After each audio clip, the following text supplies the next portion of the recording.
રાષ્ટ્રીય સ્વયંસેવક સંઘ ખેડબ્રહ્મા તાલુકાનો વિજયાદશમી ઉત્સવ યોજાયો. રાષ્ટ્રીય સ્વયંસેવક સંઘને 100 વર્ષ પૂરા થતા સંઘ શતાબ્દી વર્ષ અંતર્ગત તાલુકા કક્ષાનો વિજયાદશમીનો ઉત્સવ તારીખ 2/10/2025ના રોજ સવારે 9 વાગે નવી મેત્રાલ સ્થિત આરડેકલા કોલેજના સભાખંડમાં યોજાયો. સ્વયંસેવકો દ્વારા શારીરિક કાર્યક્રમો પણ કરવામાં આવ્યા હતા.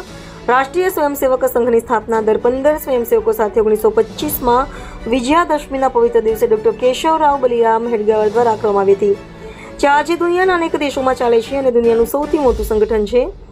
વ્યક્તિ નિર્માણથી રાષ્ટ્ર નિર્માણના ભગીરથ કાર્યોમાં લાખો સ્વયંસેવકો સમાજ જીવન સાથે સેવા કાર્ય અને રાષ્ટ્ર કાર્યમાં યોગદાન આપે છે. કોઈપણ રાષ્ટ્રીય આપદા વખતે પણ સંઘના કાર્યકર્તાઓ ઉપસ્થિત થઈ જતા હોય છે.